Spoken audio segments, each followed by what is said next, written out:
Hello students, welcome to eco with Shubham sir, जहाँ पढ़ते हैं आप इकोनॉमिक्स बहुत ही अलग अंदाज में। तो कैसे हैं आप सब? मैं आशा करता हूँ आप सब अच्छे होंगे। तो आज का जो हमारा टॉपिक है वो है अनएम्प्लॉयमेंट, बेरोजगारी। ठीक है। कुछ बच्चों के मेरे पास मैसेज आए थे और कमेंट भी आए थे जो कि MGKVP university, Mahatma Gandhi university के थे। तो उन्होंने मुझे कमेंट किया था कि उनके यहाँ पे जो माइनर का पेपर होता है वो इशू ऑफ इंडियन इकोनॉमी होता है। तो उन्होंने मुझे कहा कि हम उसकी क्लासेस भी ले लें। तो वैसे तो टाइम देखो था नहीं, पर लेकिन फिर भी मैंने थोड़ा सा टाइम निकाल के मैं सोच रहा हूँ कि आपकी क्लासेस ले ली जाए। तो उसमें क्या था, मैंने एक बच्चे ने मुझे सिलेबस भेजा था। सिलेबस मैंने देख लिया है। इजी सिलेबस था, कोई इतना हार्ड नहीं है। ठीक है। पर हाँ, मैंने जब उनसे पूछा कि कब एग्ज़ाम है, तो उन्होंने बताया कि 18 से है या 18 को एग्ज़ाम है। अगर 18 नवंबर से ही है तो बहुत ही टाइम कम है। तो उस हिसाब से मैं देखो यही कह रहा हूँ, अगर आपके यहाँ पर कोई भी मॉडल टाइप चीज़ मिल रही है जिसमें ऑब्जेक्टिव आपको मिल जाएंगे तो बहुत ही अच्छा है, आप लेकर उसको थोड़ा थोड़ा पढ़ना स्टार्ट कर दो। साथ साथ मैं क्या करूँगा, मैं एक टॉपिक डेली और टॉपिक के साथ साथ एक टॉपिक करा दूंगा और उस टॉपिक के साथ साथ आपके ऑब्जेक्टिव क्वेश्चन देखो। जैसा कि मैंने आपने अगर देखा हो कि जो मैंने यहाँ पे MS यूनिवर्सिटी, माशा कुमारी यूनिवर्सिटी के बच्चों को जो पढ़ाया था, अपने अपने कॉलेज वाले और यूनिवर्सिटी वाले जितने भी बच्चे थे उनको पढ़ाया था, तो उनको मैंने मैंने टॉपिक्स उन्हें पहले करा दिए थे।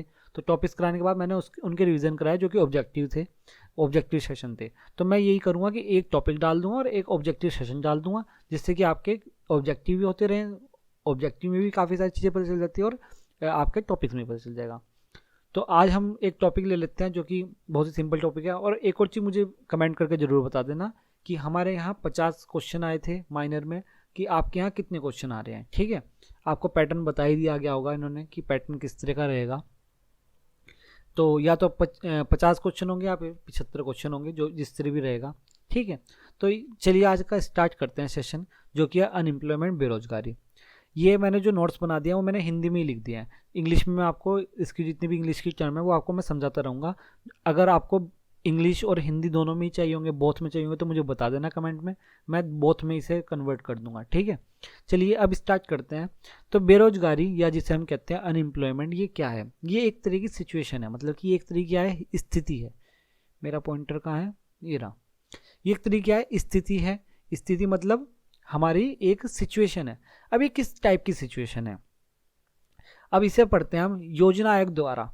कि जो हमारी योजना आयोग है, मतलब कि प्लानिंग कमीशन, उसने क्या कहा है? उसने कहा है यदि कोई व्यक्ति शारीरिक व मानसिक, मतलब कि फिजिकली और मेंटली रूप से क्या है, सक्षम है, मतलब कि वो स्वस्थ है बिल्कुल, और कार्य करना चाहता है, मतलब कि वो कार्य करने के लिए इच्छुक है, परंतु उसे रोजगार की प्राप्ति ना हो, मतलब कि वो फिजिकली मेंटली प्रिपेयर है और वो चाहता है वर्क करना, बट फिर भी उसको वर्क नहीं मिल पा रहा, तो ऐसा व्यक्ति क्या कहलाएगा? ऐसा व्यक्ति बेरोजगार व्यक्ति कहलाएगा। क्या कहलाएगा? बेरोजगार व्यक्ति, मतलब अनएम्प्लॉयमेंट पर्सन कहलाएगा। और जो जिस वो सिचुएशन में है, जो स्थिति है उसकी, और ऐसी स्थिति क्या कहलाएगी? ऐसी स्थिति बेरोजगारी कहलाएगी, मतलब कि अनएम्प्लॉयमेंट की कंडीशन कहलाएगी। ये हमारा क्या था? ये हमारा बेसिक था। किसका? ये हमारा बेसिक था अनएम्प्लॉयमेंट का। तो यहाँ पर तो आपको समझ में आ गया होगा अनएम्प्लॉयमेंट। बहुत ही सिंपल टॉपिक लिया है मैंने पहला, क्योंकि ये आपका पहली यूनिट का टॉपिक था अनएम्प्लॉयमेंट। उसमें कुछ पहले इश्यूज भी थे, वो मैं बाद में ऑब्जेक्टिव के साथ करा दूंगा। उसके बाद ये है कि अनएम्प्लॉयमेंट और प्रोबेबिलिटी, मैं इसको इसके बाद बताऊंगा। अब इसमें मेन टू टाइप के क्या होती हैं? जो मेन टू टाइप्स हैं वो कौन कौन सी होती है? एक तो होती है ऐच्छिक बेरोजगारी और एक अनैच्छिक, मतलब कि वॉलंटरी और आपका इनवॉलंटरी। तो देखिए अब क्या होता है, ऐच्छिक बेरोजगारी क्या होती है? ठीक है। ऐच्छिक बेरोजगारी वो होती है जो अपनी इच्छा से ली जाती है। अपनी इच्छा से मतलब कि मैं अगर बेरोजगार हूँ तो मैं अपनी इच्छा से हूँ। तो इसमें हम क्या कह देंगे? देखो मैंने बिल्कुल ही आपके ऑब्जेक्टिव है तो मैंने शॉर्ट नोट्स के लिए प्रिपेयर किया है कि शॉर्ट नोट्स में आपको ज़्यादा से ज़्यादा चीज़ें मिल जाए। तो वॉलंटरी में क्या है, क्योंकि आपसे सीधे सीधे यहाँ से पूछ जा सकते हैं कि जो अपनी इच्छा से बेरोजगार रहते हैं उन्हें क्या कहते हैं? वो हमारे ऐच्छिक या वॉलंटरी अनएम्प्लॉयमेंट कहते हैं।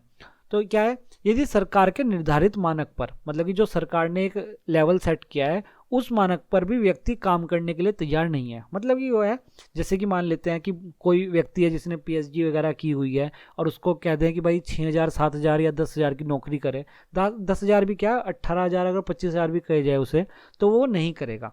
क्यों नहीं करेगा? कि वो यही कहेगा कि भाई मैं इतना पढ़ा लिखा हूँ, मैं इतने कम पैसों की नौकरी नहीं करूँगा। तो ये क्या है, वो अपनी इच्छा से, उसे नौकरी मिल रही है जो सरकार निर्धारित करी है, उस पर उसको नौकरी मिल रही है, लेकिन वो नहीं करना चाह रहा। तो ये कौन सा होता है, ये हमारा होता है वॉलंटरी, हमारा ऐच्छिक बेरोजगारी। ठीक है, उसके बाद जो सेकंड मेन टाइप आता है वो है इनवॉलंटरी, मतलब कि आपका अनैच्छिक। अनैच्छिक क्या है, यदि सरकार के निर्धारित मानक, मतलब कि जो सरकार ने सेट किया है आपका लेवल, उस पर व्यक्ति काम करने के लिए तैयार है। मतलब कि व्यक्ति क्या कह रहा है कि आप मुझे 5,000 दे दो, आप मुझे 6,000 दे दो, मैं काम करने के लिए तैयार हूँ, परंतु क्या है, उसको फिर भी क्या नहीं मिल रहा, उसको फिर भी एम्प्लॉयमेंट नहीं मिल रहा, उसको रोजगार फिर भी नहीं मिल रहा। तो ऐसे व्यक्ति क्या कहलाएंगे, ऐसे व्यक्ति इनवॉलंटरी, मतलब कि अनैच्छिक, मतलब कि ये वो अपनी इच्छा से नहीं है, वो सिचुएशन की वजह से बेरोजगार है। तो ये आपके दो मेन है। दो मेन कौन कौन से, एक तो आपका ऐच्छिक और एक आपका अनैच्छिक, एक वॉलंटरी और एक इनवॉलंटरी, ये आपके मेन हैं दो। ये आपको बड़े आराम से समझ में आ गए होंगे। अब क्या है कि और सम अदर टाइप्स हैं जो कि आपके बहुत सारे हैं, तो उनमें से मैंने कुछ लिए हैं जो इंपॉर्टेंट से होते हैं। तो आपका होता है अदृश्य, क्या आता है, अदृश्य बेरोजगारी। अब अदृश्य बेरोजगारी किस टाइप की बेरोजगारी है, ये ज़्यादातर कृषि के क्षेत्र में पाई जाती है। ठीक है, कृषि क्षेत्र में इस कंडीशन में होता क्या है, जब किसी काम में आवश्यकता से अधिक, जैसे कोई काम है उसमें आवश्यकता से अधिक व्यक्ति लगे हो और ज़्यादातर व्यक्ति को काम से निकाल दिया जाए।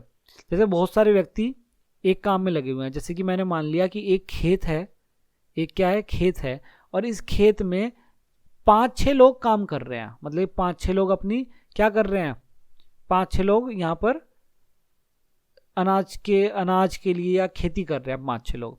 अब 5-6 लोग खेती कर रहे हैं, अब क्या किया जाए, अगर क्या कर दिया जाए यहाँ पर इस काम करने में क्या कर दिया जाए कि लोगों को निकाल दिया जाए। क्या कर दिया जाए, लोगों को निकाल दिया जाए, मतलब कि अगर जैसे कि इसके टुकड़े हो गए 3 हिस्सों में, कितने हिस्सों में, 3 हिस्सों में टुकड़े हो गए। ठीक है, अगर 3 हिस्सों में टुकड़े हैं, अब 3 हिस्सों में 3 लोग काम कर रहे हैं, तो और क्या कर दिया जाए कि व्यक्ति को निकाल दें, एक को इसमें से हटा दें। एक को हटाने के बाद फिर भी क्या है, फिर भी उसके प्रोडक्शन में कोई चेंज नहीं आ रहा। सिंपल भाषा में कहें तो कोई व्यक्ति, मतलब कि किसी काम को आवश्यकता से अधिक व्यक्ति लगे हों किसी काम में, और ज़्यादातर व्यक्ति काम से निकाल दिए जाए, फिर भी उस काम में कोई नकारात्मक, मतलब कि कोई भी निगेटिव प्रभाव ना है, मतलब कि प्रोडक्शन पहले भी जितना था उतना ही रहे। इन निकाले गए व्यक्ति के लिए ये एक आपकी कैसी अदृश्य या फिर उसे प्रच्छन्न बेरोजगारी भी कहते हैं, काफ़ी सारे नाम है इसके।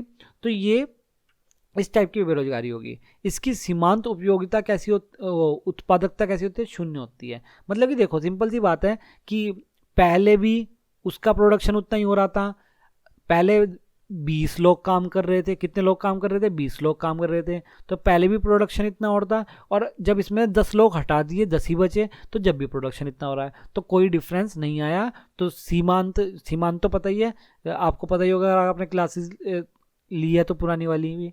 तो सीमांत क्या है कि माइनस कर देंगे कि पहले कितना चेंज था, दूसरा चेंज था कितना था। तो प्रोडक्शन तो पहले भी, अगर प्रोडक्शन मैं मान लूँ पहले भी 50 का प्रोडक्शन हो रहा था, कितने का, 50 का, तो और दोबारा भी 50 का, तो 50 - 50 0, तो हमारी सीमांत उत्पादकता कितनी हो जाएगी, 0 हो जाएगी। ठीक है, तो ये हमारी हो जाती है आपकी अदृश्य बेरोजगारी। उसके बाद देखते हैं, उसके बाद आता है हमारा घर्षणात्मक बेरोजगारी, जिसे हम कहते हैं फ्रिक्शनल। अब ये किस टाइप की बेरोजगारी है, घर्षणात्मक बेरोजगारी तब होती है जब व्यक्ति एक पद से दूसरे स्थान पर जाने या पहली बार कार्यबल, मतलब कि देखो अगर मैं इसे बिल्कुल ही सिंपल भाषा में समझाऊं, देखो मैं कोई जॉब कर रहा हूं और मैं क्या सोचता हूं, मैं सोचता हूं कि भाई मैं किसी और कंपनी में जॉब करूं जो कि मेरी ज़्यादा पैसे की हो, भाई ज़्यादा मुझे पैसे मिले जहाँ पर, तो मैं क्या करूँगा, इस कंपनी में जो पहली कंपनी थी, पहली कंपनी से अपने आप को निकाल कर किसमें, एक दूसरी कंपनी में डालूंगा, दूसरी कंपनी में।